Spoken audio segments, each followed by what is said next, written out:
예수님은 베데스다라고 하는 연못에서, 그 은혜의 집이라고 하는 그 연못에서 38년 된 병자를 고치셨습니다.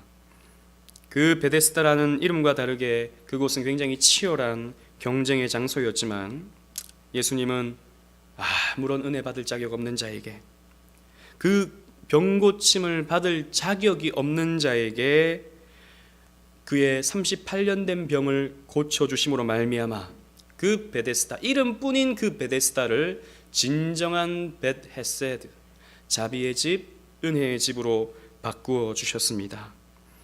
이렇게 지난주에 우리가 살펴봤던 요한복음의 세 번째 표적은 경쟁으로 얼룩진 이 은혜 없는 세상 속에서 아무런 조건과 아무런 공로 없는 자에게 은혜를 베푸시는 예수 그리스도를 나타내고 계시해주고 있었습니다. 오늘 본문은 그 사건이 일어난 이후에 일어난 또 하나의 사건입니다. 은혜로 일하시는 그리스도와 대비되는 유대인들이 등장하는데, 이들의 모습을 통해서 우리가 깨달아야 할 중요한 진리의 내용들을 여러분들과 함께 상고해 보고자 합니다. 첫 번째로, 은혜를 잃어버린 율법은 사람을 정죄하게 됩니다. 우리 10절로 13절 말씀을 조금 길지만 다 같이 한번 읽어보도록 하겠습니다. 시작. 유대인들이 병 나은 사람에게 이르되 안식일인데 내가 자리를 들고 가는 것이 옳지 아니하니라. 대답하되 나를 낫게 한 그가 자리를 들고 걸어가라 하더라 하니, 그들이 묻되 너에게 자리를 들고 걸어가라 한 사람이 누구냐 하되 고침을 받은 사람은 그가 누구인지 알지 못하니 이는 거기 사람이 많으므로 예수께서 이미 피하셨음이라. 아멘. 본문의 유대인은 어떤 혈통적, 민족적인 유대인을 지칭하는 것은 아닙니다. 요한복음에서 유대인들이라고 할 때 그 표현은 율법주의자들을 가리킵니다. 즉 예수님을 반대하고 예수님을 잡아 죽이려 하는 그런 율법주의자들을 이 요한복음에서는 유대인들이라고 표현하는 것입니다. 이런 율법주의자들이 병에서 고침받은 이 38년 되었던 병자를 보게 된 것이죠. 우리가 지난주에 살펴본 것처럼 예수님은 이 38년 된 병자에게 일어나라, 내 자리를 들고 걸어가라 라고 말씀해 주심으로 말미암아 38년 동안 움직이지 못하던 이 사람은 일어날 수 있게 되었고 그 자리를 들고 걸어갈 수 있게 되었습니다. 그래서 이 사람은 예수님의 말씀대로 자기가 누워있던 그 자리, 얇은 매트리스 정도 될 수 있겠죠. 혹은 그냥 덮어 쓰는, 깔고 눕는 거적대기 이런 것이라고도 할 수 있겠습니다. 이것을 들고 걸어가고 있었던 것입니다. 아니, 너무나도 기뻤기 때문에, 그 병고침을 받았기 때문에 너무나도 행복해서 마구마구 뛰어다니면서 환호성을 쳤는지도 모르겠습니다. 그러다 보니 이 유대인들의 눈에 띄었겠죠. 그런데 오늘 이 본문의 배경이 되는 날은 안식일이었습니다. 9절 마지막 말씀을 보면, 우리 지난주에 마지막 말씀이었는데요, 9절 마지막에 이 날은 안식일이니 라고 되어 있습니다. 예수님께서 안식일 날 이 병든 자를 고쳐주셨던 것이죠. 안식일 날 이 사람은 낫게 되었고 나은 그 기쁨에 못 이겨서 자리를 들고 마구마구 뛰어다녔던 것입니다. 그러나 유대인들은 이 안식일 날 자리를 들고 걸어다니는 이 사람이 눈에 굉장히 거슬렸습니다. 왜냐하면 안식일에는 유대인들의 율법에 의하면 아무런 짐도 들고 다닐 수가 없었기 때문이죠. 그래서 이 유대인들이 이 병고침 받은 사람에게 이렇게 말합니다. 안식일인데 네가 자리를 들고 가는 것이 옳지 아니하니라. 왜 안식일날 그렇게 거적대기를 들고 그 자리를 들고 이리저리 다니고 있느냐? 그거 죄 짓는 거다. 이렇게 말하고 있는 것이죠. 유대인들은 구약의 율법을 편의적으로 613개로 만들어놨습니다. 구약에 있는 율법의 내용들이 얼마나 많습니까? 그런데 모호한 표현들이 굉장히 많거든요. 그러니까 이렇게 하는 것이 율법을 잘 지키는 것이다 라고 해서 이것은 어떻게 하고 저것은 어떻게 하고 이것은 먹어도 되고 이것은 안 먹어도 되고 또 안식일에는 이런 일은 해도 되고 이런 일은 안 해도 되고 라고 하는 어떤 규례들을 총 합해서 613개를 만들어 놨는데 그 가운데 안식일에 대한 규례가 39가지가 있습니다. 예를 들자면 안식일에는 1000보 이상 걸어 다닐 수가 없습니다. 그러니까 1000보가 넘어가면 죄를 짓는 거예요. 유대인들은 가다가도 너무 멀리 왔다 싶으면 안식일에는 되돌아가야 된다라는 것이죠. 그리고 짐을 들고 다닐 수가 없습니다. 이 민수기에 보면은 안식일날 나무에서 짐으로 이렇게 나무에서 오는 사람을 발견하고는 돌로 쳐 죽였지 않습니까? 사형 집행을 당하지 않습니까? 안식일날 일했다는 이유로, 짐을 들고 왔다는 이유로. 그래서 이 유대인들은 안식일날은 그 어떤 짐도 들지 못하게 했는데, 그럼 어디까지가 짐입니까? 손에 쥘 수 있는 건 다 짐인 거예요. 그래서 손수건도 하나 들고 다닐 수가 없습니다. 안식일에는. 지금도 유대인들은, 저 좀 약간 골수 유대인들은 그렇게 한다고 합니다. 또 안식일에는 일을 하면 안 되니까 땅을 팔 수 없습니다. 옛날에는 다 농사 지었으니까 땅 파는 게 일이죠. 땅을 팔 수 없어요. 근데 어디까지 땅 파면 안 되는가? 걸어 다니면서 이게 흙이 파지잖아요. 이거는 허용이 되는데 침을 뱉었다가 그 침이 땅에 딱 떨어지면서 땅이 요만큼 파이게 되는 것, 그것도 죄가 됩니다. 그래서 유대인들은 안식일에는 침을 뱉을 때는 꼭 바위 위에 침을 뱉었다고요. 그러니까 이게 형식주의로 가득한 것이죠. 또 안식일에는 사람을 고칠 수도 없었습니다. 의료 행위하는 것도 일이 될 수 있기 때문에. 그런데 죽는 것을 눈으로 그냥 가만히 볼 수 없으니까 응급조치만 해놓는 정도로 치료를 하고, 본 치료는 안식일이 지난 다음에 하도록 만들어 놓은 것이죠. 이렇게 여러 가지 형식주의적인, 그 율법의 본 의미와는 아무런 상관없는 무엇은 하면 되고 무엇은 하면 안 되는지에 대한 이런 율법들만 유대인들은 가득히 만들어 놓고, 이런 것들만 잘 지키면 하나님이 자기들에게 복을 주시겠거니라고 생각을 했습니다. 그리고 그런 것들을 잘 지키면 나는 하나님께 잘 순종했으니까 우리는 의로운 민족이야, 우리는 의로운 사람이야 라고 생각했던 것입니다. 여러분, 이것이 바로 율법주의입니다. 자기가 행해놓은 어떤 율법의 조항들을 바라보면서 나는 그래도 이런 것들을 지킬 줄 아는 의로운 사람이지, 믿음 있는 사람이지, 괜찮은 사람이지, 나이스한 사람이지 라고 생각하는, 이것이 바로 율법주의가 되는 것이죠.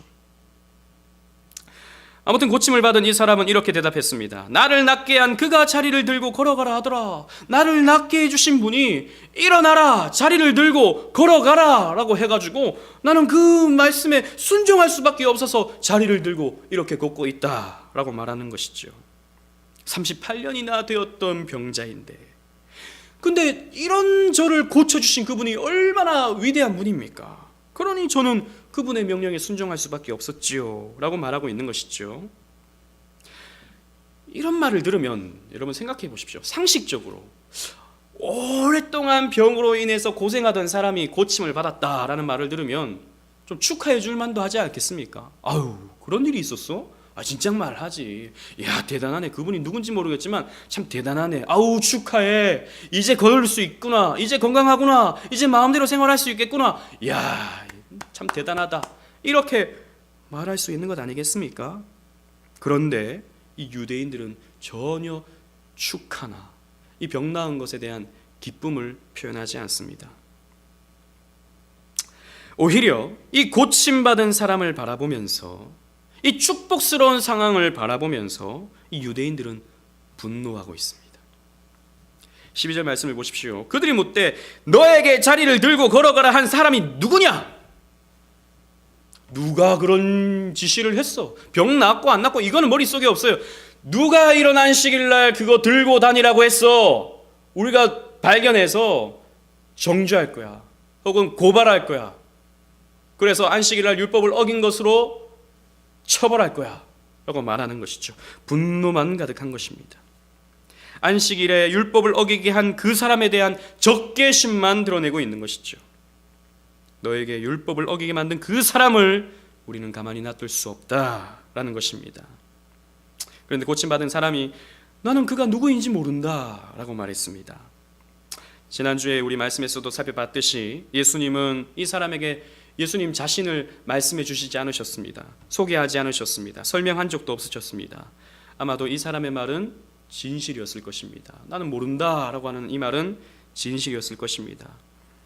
그런데 여기서도 우리가 한 가지 생각해 볼 수 있는 것은 이 사람은 정말이지 고침받을 자격이 없는 사람이었습니다. 무슨 믿음이 있었던 것도 아니고 예수님의 낫길 원하느냐라고 하는 질문에 탁월한 대답을 한 것도 아니고 오히려 자신의 억울한 처지 그리고 자신의 이런 비참한 상황만 내어놓고 한탄만 했을 뿐인데 예수님은 그에게 병고침을 주셨죠. 그리고 게다가 예수님이 누군지도 모릅니다. 그분이 자기를 낫게 한 그분이 누군지도 모르고 있습니다. 정말이지 고침을 받을 만한 자격이 혹은 조건이 조금도 없는 사람입니다. 예수님에 대해 전혀 모르고 있었던 것이죠.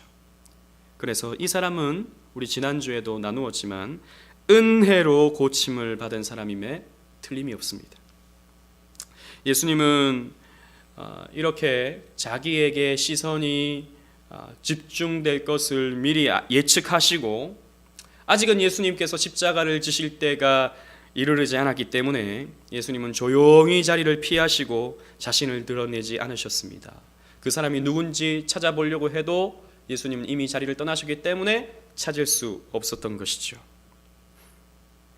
아무튼 이 본문에서 우리가 생각할 수 있는 것은 은혜를 잃어버린 율법은 언제나 사람을 정죄하는 방향으로 나타나게 되어 있다는 것입니다. 여러분, 율법은 선한 것입니다. 율법은 하나님께서 우리에게 주신 것이므로 당연히 선한 것입니다.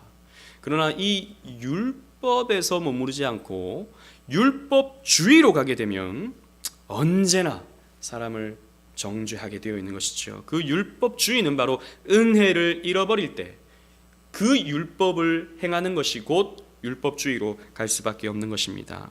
우리가 지난번 개혁신앙 강좌 때도 살펴보았지만 하나님이 율법을 우리에게 주신 이유는 율법의 용도는 우리가 죄인이라는 것을 가르쳐주는 용도다라고 했습니다. 로마서 3장 20절 말씀을 우리 다 같이 한번 읽어보도록 하겠습니다. 시작. 그러므로 율법의 행위로 그의 앞에 의롭다 하심을 얻을 육체가 없나니 율법으로는 죄를 깨달음이니라. 율법으로는 하나님 앞에서 의롭다함을 받을 사람이 없다라는 것이죠. 구약 역사 속에서 율법을 완벽하게 지킨 사람은 없습니다. 이 역사 속에서 율법을 완벽하게 지켜낸 사람은 없어요. 한 분 딱 있습니다. 한 분. 누굽니까? 예수 그리스도. 예수님만 율법을 온전히 지켜 행하셨죠. 이 땅에 아담과 하와의 자손으로 태어난 모든 사람은 아브라함도 그랬고 다윗도 그랬고 위대한 하나님의 사랑이 다 그랬듯이 부족함이 있었고 하나님 앞에 온전히 순종하는데 실패했었던 사람들이었습니다. 그러므로 율법이라고 하는 것은 나는 내 힘으로 내 의지로 내 노력으로는 구원받을 수 없구나, 나는 죄인이구나 라는 것을 발견하게 해주는 것이 바로 율법인 것이죠. 그래서 우리 주일마다 우리는 십계명을 낭독하는 것 아니겠습니까? 십계명을 낭독할 때 나는 한 주간 동안 이거 다 지켰네 라고 말할 수 있는 사람 여기에 없습니다. 여러분, 이 지구상에 없습니다. 우리는 그 십계명을 우리의 삶에 들이대면 우리는 거기에 완벽하게 순종하지 못했던 우리의 모습이 나타날 수밖에 없는 것이죠. 그런데 사죄의 선언을 통해서 우리를 용서해 주시는 것이죠. 여러분, 우리가 그리스도의 그 사죄를 받기 위해서는, 용서함을 받기 위해서는 내가 사함이 필요한 죄인이다 라고 하는 자기 인식이 분명해야 됩니다. 그렇기 때문에 율법은 선포되어져야 되는 것이죠. 그런데 이 율법은 언제나 자기를 향해야 됩니다.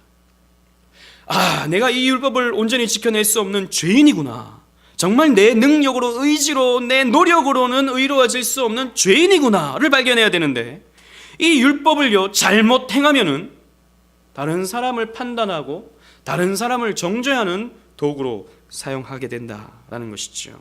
그건 율법을 잘못 사용하는 것입니다. 주일인데 오늘 그 사람이 안 왔네. 아이고, 그 사람은 언제 온전히 주일 성수할까? 아이고, 그거밖에 안 돼가지고 하나님 무슨 축복을 주시겠나? 이렇게 생각하는 거예요. 옆에 있는 사람이 바라보면서 봉사하지 않는다고 게으른 성도라고 판단하고 정죄하는 거예요. 어떤 사람이 거짓말을 했는데 그게 들통이 났을 때 아유, 예수 믿는 사람이 저런 사람이 하나님 영광 다 가린다고, 아유, 같이 예수 믿는다고 말하기 부끄럽다고, 이렇게 말하는 것들, 이게 뭡니까? 다른 사람들을 정죄하는 것이죠. 내가 정직해야 되는데, 내가 주일 성수 잘해야 되는데, 내가 봉사하고 하나님 앞에서 헌신하고 또 바른 물질 생활을 하고 또 하나님 영광 위에서 살아야 되는데, 그 하나님의 말씀을 다른 사람들을 평가하고 판단하고 정죄하는 도구로 삼는다면은 그것은 율법주의에 빠진 모습이다라는 것이죠. 여러분, 율법의 또 하나의 목적은 무엇입니까? 율법은 사랑입니다. 사랑하라고 우리에게 주신 계명들인 것이죠. 그래서 율법은 우리가 어떻게 사랑해야 하는지를 가르쳐 주시는 말씀이라고 할 수 있습니다. 그래서 예수님은 율법과 선지자가 가르쳐 주는 내용이 뭐냐? 요약하면 하나님 사랑, 이웃 사랑이다 라고 말씀해 주셨죠. 우리가 또 주일마다 낭독하고 있는 마태복음 20장 37절로 40절 말씀입니다. 다 같이 한번 읽어보도록 하겠습니다. 시작.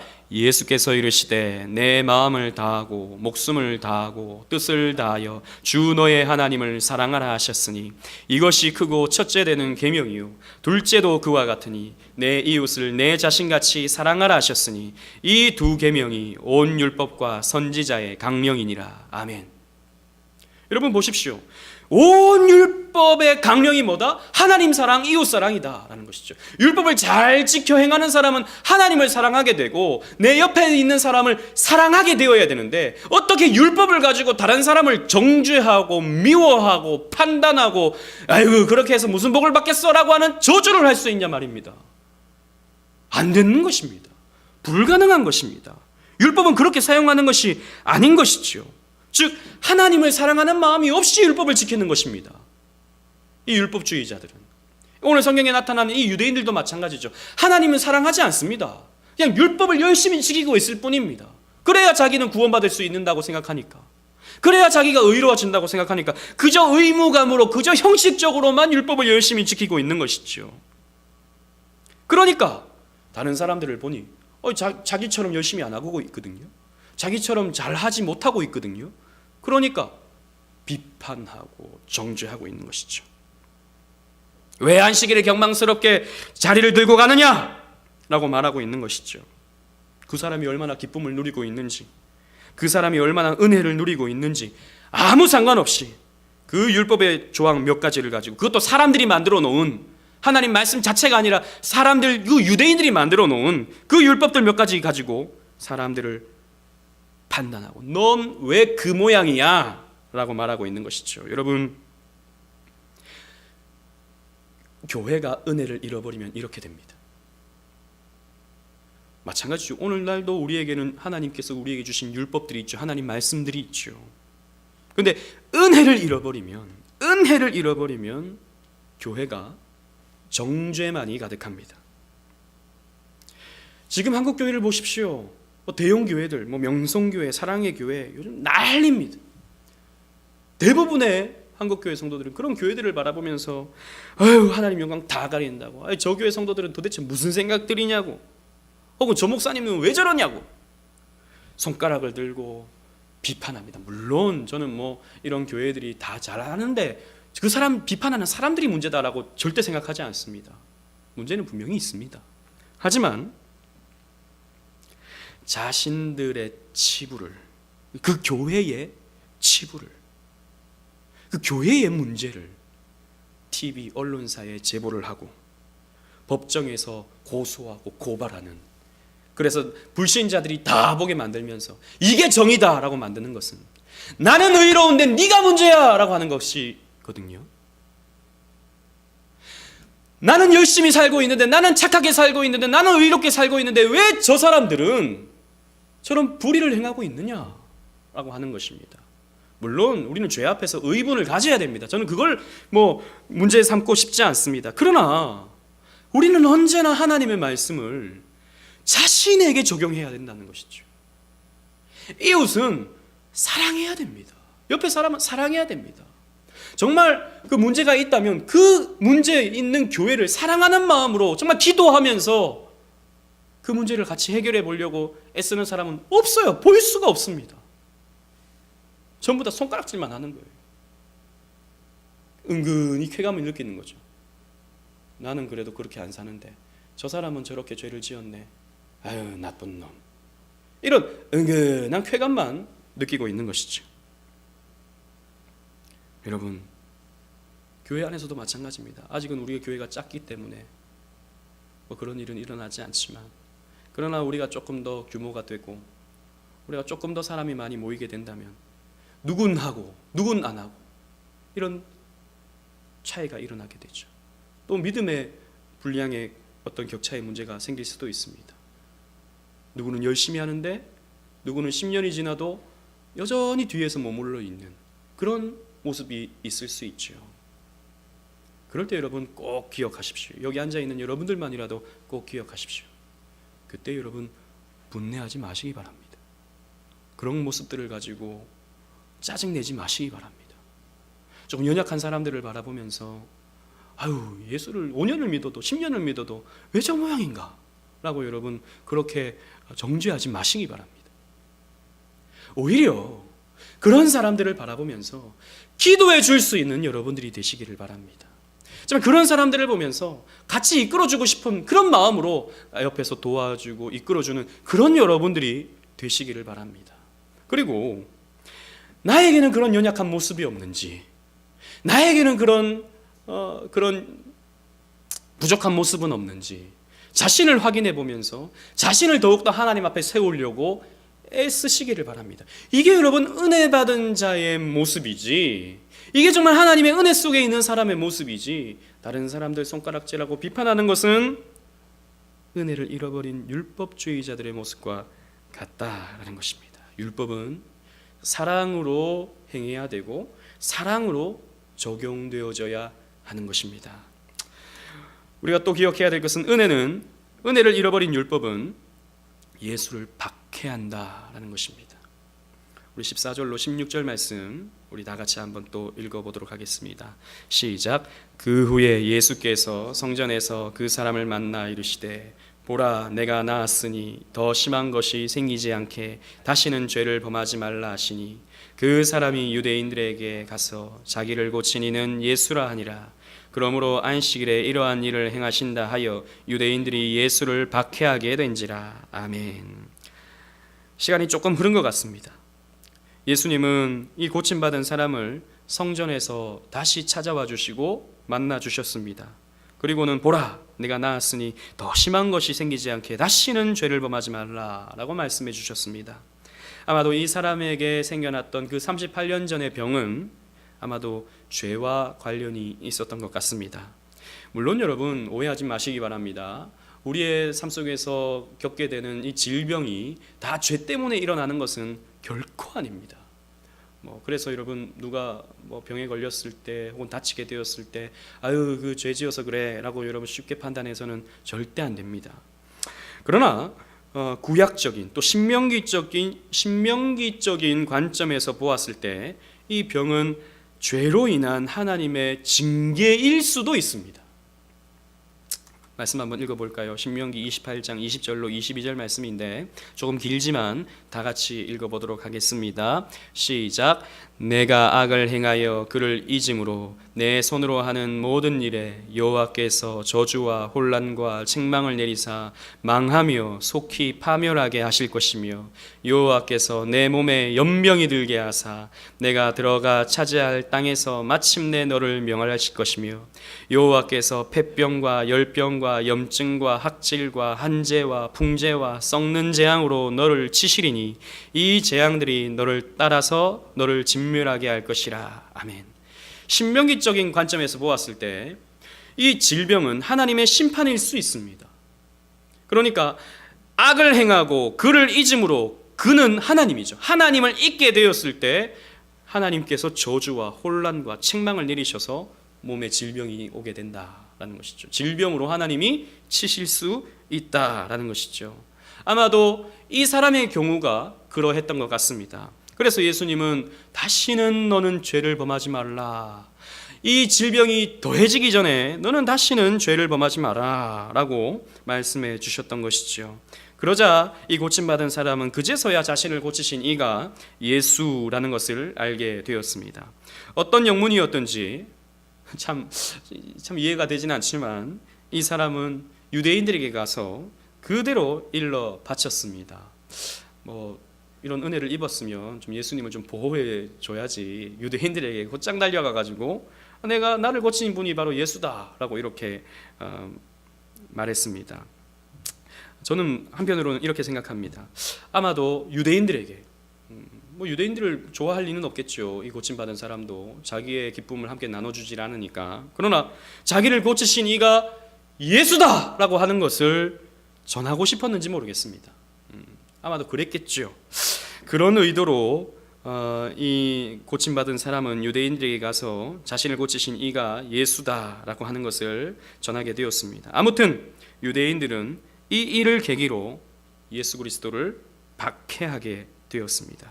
안식일에 사람을 고치고 안식일에 자리를 들고 가라 명한 이 예수를 미워하게 되었고 반대하게 되었고 박해하게 된 것입니다. 이 유대인들은 자신들이 하나님을 잘 섬기기 위해 안식일에 일한 예수를 박해하는 것은 옳은 일이다 라고 생각했을 것입니다. 왜냐하면 그렇게 배워왔기 때문이죠. 율법을 잘 지키는 것이 의로워지는 것인데 예수는 그 율법을 거스르고 있기 때문에, 사람들이 만들어 놓은, 자기들의 조상들이 만들어 놓은 613가지의 율법을 거스르고 있기 때문에 이 예수를 박해하는 것은 하나님이 기뻐하시는 일이다 라고 아마도 생각했을 것입니다. 그러나 그렇지 않죠. 그들은 사실 하나님을 기쁘시게 하기 위함이 아니었습니다. 곰곰이 생각해 보십시오. 이 사람들이 열심히 율법을 지키는 것은 하나님을 기쁘시게 한다고 한 것이지만 과연 그들 마음속에 하나님을 기쁘시게 해야지라고 하는 생각이 앞서 있었을까요? 저는 그렇지 않다고 생각합니다. 무슨 말이냐면 율법주의로 가게 되면 언제든 사람이 이렇게 됩니다. 율법을 잘 지키는 자신의 모습을 보면서 자신을 기특하게 여깁니다. 그 율법 준수를 잘하는 자신의 모습을 보면서 자신을, 그래도 나보다 율법을 덜 지키는 사람을 보면서 나는 그래도 저 사람보다 나라고 하는 은근한 도덕적 우위, 신앙적 우위에 서면서 자기 자신을 기뻐하는 모습으로 가게 된다는 것이죠. 자기 자신을 높이는 모습으로 가게 된다는 것이죠. 자기 자신을 기뻐하는 것입니다. 한마디로 말해서 이 율법주의자들은 하나님과는 아무런 상관이 없고 결국에는 자기의 자존심을 위하여 율법을 지키는, 자기 자존심을 챙기는 사람들이었다라는 것이죠. 어쩌면 하나님을 이용하고 율법을 이용해서 자기의 의를 챙기고 있었던 것입니다. 여러분, 이게 하나님의 은혜를 떠나버린 사람들의 본 모습입니다. 모든 인간은 이렇습니다. 모든 인간은, 저와 여러분도 마찬가지예요. 완전히 성화가 안 된 저와 여러분들도 늘 자기라고 하는 우상 속에 자기의 자존심을 전부로 여기고 살아갑니다. 그래서 자기 자존심을 건드리는 사람, 자기의 의에 어떤 폄훼를 하는 사람들, 그런 사람들을 반드시 박해하게 되어 있어요. 그런 사람들을 싫어하게 되어 있어요. 여러분, 그냥 쉽게 생각해 봅시다. 여러분들을 칭찬하는 사람들을 여러분들은 좋아하죠. 저는 칭찬 듣는 거 굉장히 좋아합니다. 누가 한마디 목사님 설교가 은혜로워요 그러면요, 하늘을 날아갈 것처럼 기분이 좋습니다. 목사님 이런 거 참 잘하시네요 그러면요, 더 잘하고 싶어요. 그런데 어떤 누가 저에 대해서 이런 갈고리를 가지고 쿡 찌를 때, 말로 이렇게 쿡 찌를 때, 그 첫 마디의 칭찬이 머릿속에서 싹 사라져 버리고 그 한마디의 비판과 그 한마디의 날선 말이 머리를 점령하는 거예요. 그리고 그것 때문에 밤잠을 설치는 거예요. 그리고 그렇게 생각하죠. 나한테 그런 말을 해? 내가 그럼 어떻게 갚아주지? 나는 그럼 어떤 말로 저 사람에게 내가 기분 나쁘게 하지? 그런 생각이 머릿속에 들기도 하죠. 요즘은 그래도 조금 덜한 것 같습니다만 예전에는 제가 그런 생각들을 참 많이 했었거든요. 자존심에 상처 입는 것을 우리는 허락지 않습니다.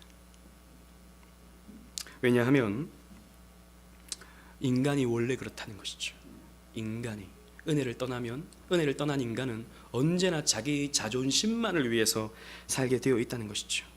그러다 보면요 자기의 자존심을 공격하는 대상이 형제라도 상관없습니다. 박해해버립니다. 친구라도, 친한 친구라도 상관없습니다. 공격해버립니다. 박해해버립니다. 심지어 부모라도 자기의 자존심을 건드리면 반대하죠. 거절합니다. 오히려 공격합니다. 그게 예수라면 공격하는 것이죠. 그게 누구입니까? 이 바리새인들입니다. 이 율법주의자들이었습니다. 여러분, 이 세상에 태어났던 첫째 아들, 아담과 하와의 그 사이에서 태어났던 첫째 아들이 누구였습니까? 가인이었습니다. 둘째 아들 누구였습니까? 아벨이었죠. 그런데 가인과 아벨이 하나님께 제물을 드렸습니다. 가인은 하나님께 곡식의 소산을 드렸고 아벨은 양의 첫 새끼를 드렸습니다. 하나님이 누구의 제사만 받으셨습니까? 아벨의 제사만 받았죠. 그때 가인의 안색이 어두워졌습니다. 왜 어두워졌을까요? 이거 뭐야? 하나님이 내 거 안 받으셔? 하나님이 제 것만 받으셔? 아이, 자존심 상하네. 아이, 저놈이 내 길을 막고 있네.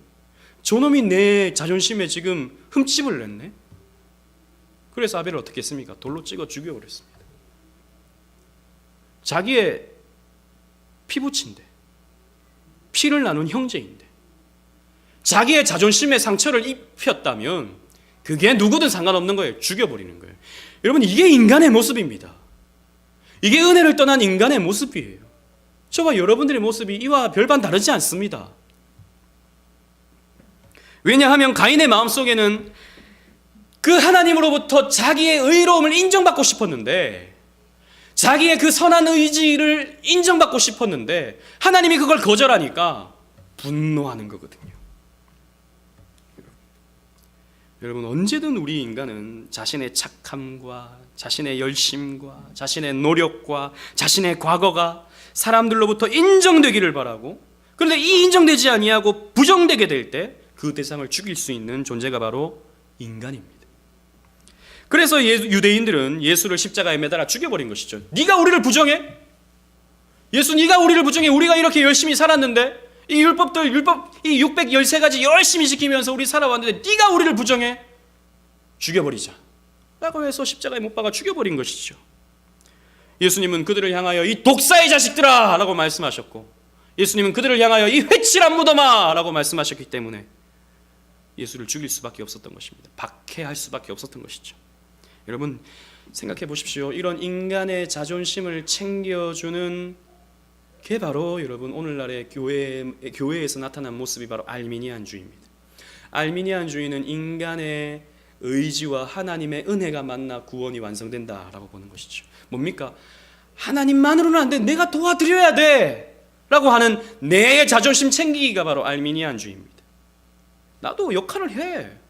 나도 그렇게 살 수 있어. 내가 결단해야 되는 거야. 하나님의 은혜 물론 필요하지. 그러나 내가 결단하지 않으면 아무 의미 없어. 라고 하는 게 알미니안주의거든요. 결국엔 그게 자기 자존심 챙기기입니다. 하나님 은혜만으로는 안 된다. 내가 뭔가 해야 된다. 내가 할 수 있다. 내가 이루는 것이다. 은근히 이게 사람들 마음속에 쾌감을 주거든요. 내가 했다. I can do it. 나는 할 수 있다.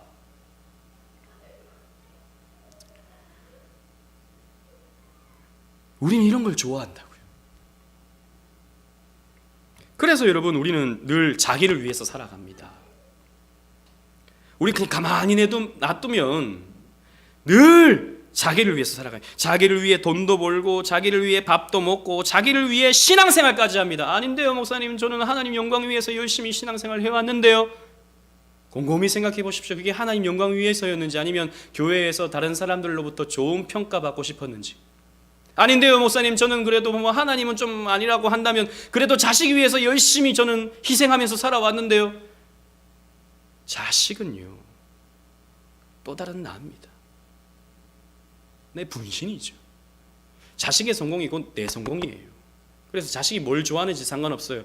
내가 원하는 대로 아이들이 커주기를 바라는 게 부모의 욕심이죠. 뭘 좋아하는지 뭘 하고 싶은지, 아니야 그건 나중에 해. 나중에 그거 완성하고 해. 아이들의 행복을 원한다 하면서도 결국엔 자기 행복 챙기는 게 인간입니다. 부모의 본성입니다. 희생하는 것 같지만 결국에는 자기 챙기는 것이죠. 여러분 이걸 명심하십시오. 그 자아가, 그 자기 사랑이 예수를 받게 합니다. 난 교회를 다니는데요, 난 예수 위해 살아가는데요. 아니요, 이 자아가 득실득실하면, 이 자기 사랑이 득실득실하면 내 본인은 아니더라도 내 안에서 예수가 설 자리가 없습니다.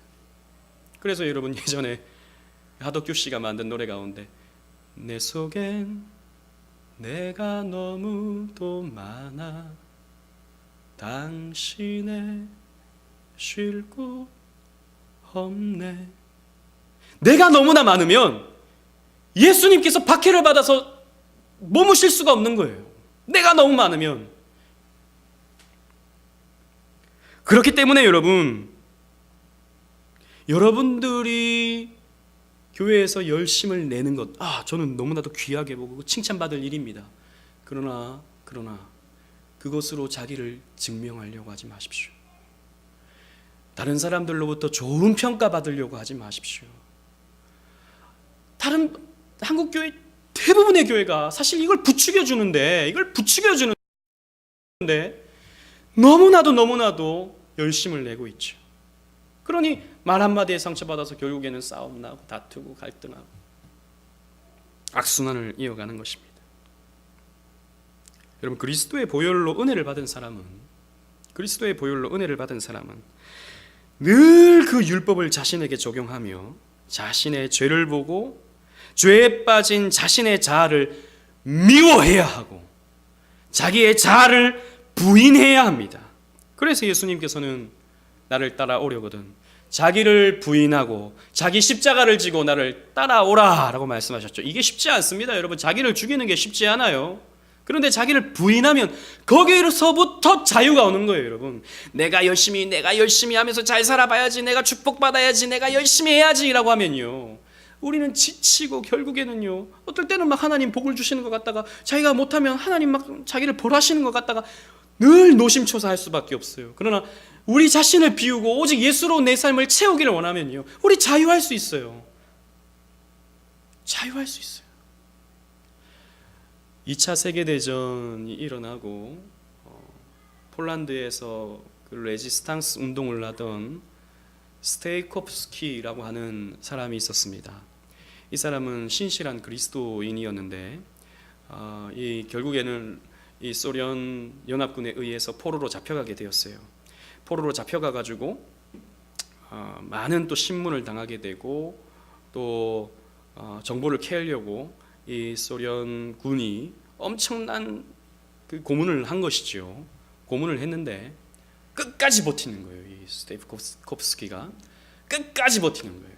그런데 이제 마지막으로 사용했던 게 뭐냐면 사람이 그렇습니다.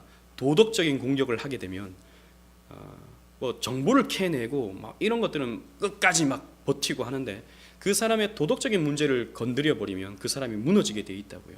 한순간에 무너집니다.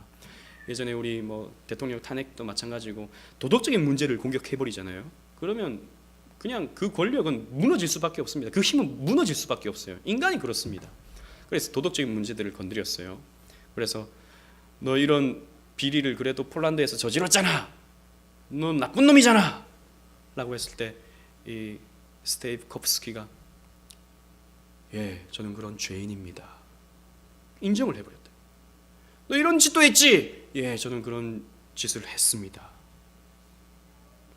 너 그럴 때 사람들 그렇게 이용했잖아. 예, 전 그렇게 사람들 이용했습니다. 인정을 해버리니까 소련군이 이 사람을 어떻게 할 수가 없는 거예요. 자기의 약함을 인정하고 자기의 그 죄를 인정해버리니까 어떻게 할 수 없는 가장 강인한 사람이 되어 있더라는 것이죠. 그래서 결국에는 이 사람이 풀려나서 그 폴란드 레지스탕스를 이끌어가는 그런 최후의 그런 역할을 하게 되는 모습을 역사 속에서 보게 됩니다. 뭐 제가 말씀드리고 싶은 게 무슨 말입니까? 아닌 것처럼, 나 그런 적 없는데, 나 그래도 괜찮은 사람인데, 우리는 그거 인정받으려고 아등바등, 나 능력 있는 사람인데 이거 인정받으려고 아등바등 살죠. 그러니 인생이 피곤합니다. 그러나 나의 무능함과 나의 연약함과 나의 죄악됨을 하나님 앞에 고백하고 나는 하나님 은혜로 사는데 이거 인정하고 살아가면요, 마음이 훨씬 더 편하고 마음이 훨씬 더 자유하고, 이게 진짜 강한 거라고요. 그래서 예수님은 자기를 낮추는 자를 높여주신다 말씀하셨잖아요. 우리는 내가 높아지려고 애를 쓰죠. 근데 그럼 어떻게 한다 그랬습니까? 예수님께서 낮춰버리겠다라고 말씀하신 것이죠.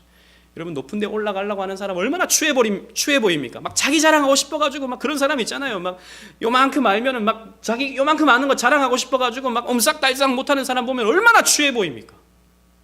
그런데 자기를 내려놓고 자기를 낮추고 겸손하게 자기의 연약함을 고백할 수 있는 사람, 이 사람이 정말 높은 사람이거든요. 높아질 수 있는 사람이거든요. 그 사람이 정말 강한 사람이거든요. 우리 그리스도인이 그런 사람이다라는 것이죠. 우리는 나의 연약함과 나의 부족함 인정하면서도 이런 나를 사랑하시는 예수님, 이런 부족한 나를 끝까지 책임지시는 예수님이 나와 함께 하셔, 나를 사랑하셔. 이 믿음 가지고 살아가는 게 저와 여러분들이 되어야 되는 것이죠. 이 믿음 가지고 살아가면 여러분, 어떤 일이 일어나도 어떤 문제가 일어나도 우리 이겨낼 수 있어요. 그래서 여러분, 우리는 자기 자신에게는 소망이 없음을 깨닫고 오직 예수 그리스도의 십자가, 예수 그리스도의 은혜를 구하면서 살아가야 됩니다. 그래서 사도 바울은 이렇게 말하죠. 나는 나를 위해 살지 않는다. 우리는 우리 자신들을 위해서 살지 않는다.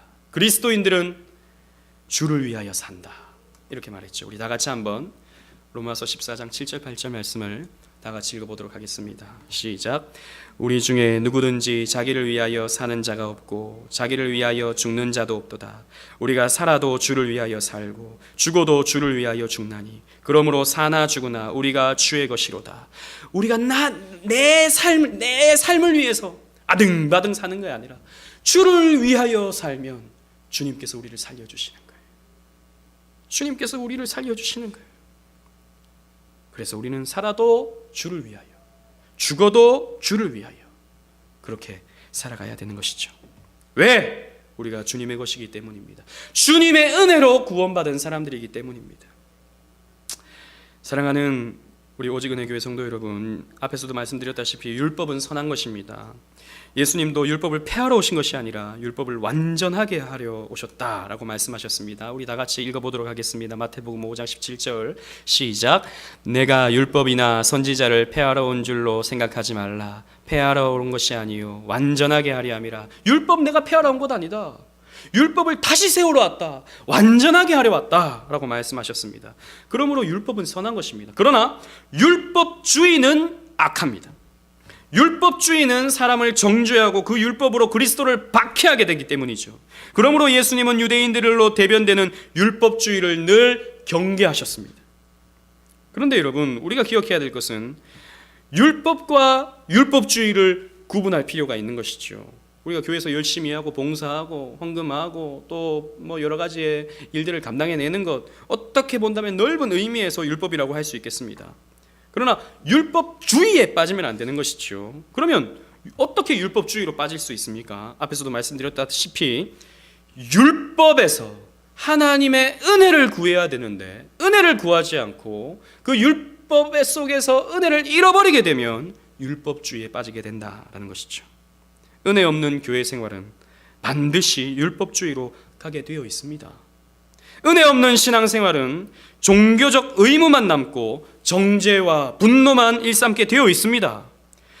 그리고 저 베데스다처럼 다른 사람보다 더 물질과 건강 이런 축복받으려고, 더 칭찬받고 존경받으려고 교회에서 성도들 간에 경쟁하게 되어 있습니다. 은혜를 잊어버리면 성도들 간에 경쟁해요. 누가 더 존경받나, 누가 더 축복받나. 그래서 저 사람이 100만 원 헌금했어, 난 200만 원 헌금해야지. 경쟁합니다. 저 사람이 이런 봉사를 해, 난 저걸 해야지. 경쟁을 합니다. 은혜를 잊어버리면 이렇게 되는 것이죠.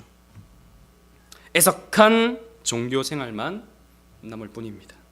그러므로 여러분, 저와 여러분들의 신앙생활 속에서 우리가 정말이지 은혜를 구해야 합니다.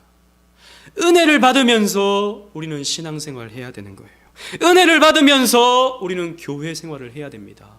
여러분, 시간이 지나면, 처음에는 막 은혜로 충만하다가도 시간이 지나면 우리는 또 그 은혜를 잊어버리고 또 그저 형식주의에 빠진 껍데기 같은 신앙생활을 하는 경우가 생길 수 있습니다. 그럴 때 여러분, 자신을 치면서, 자신을 하나님 앞에 내어놓으면서 은혜를 달라고, 하나님의 그 은혜를 부어달라고, 주님의 은혜가 나를 떠나지 않게 해달라고 우리는 기도해야 됩니다.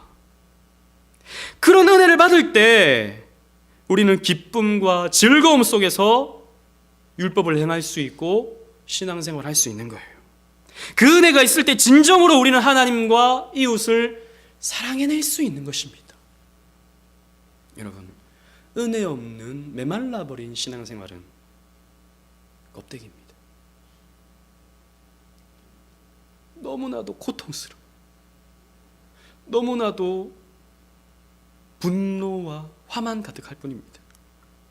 그러나 은혜를 받으면, 은혜 속에 거하면 우리는 그 어떤 고난도 이겨낼 수 있고 그 어떤 힘겨운 일도 거뜬히 행복하게 감당해낼 수 있습니다. 웃으면서 즐거이 십자가를 지고 좁은 길을 걸어갈 수 있는 것입니다. 좁은 길을 걸으며 밤낮 기뻐할 수 있는 것, 주의 영이 함께하는 것, 주님의 은혜가 내 삶에 채워질 때 우리는 그렇게 할 수 있는 것입니다. 그러한 삶을 살아가시는 저와 여러분들 되시기를 주님 이름으로 축원합니다. 아멘.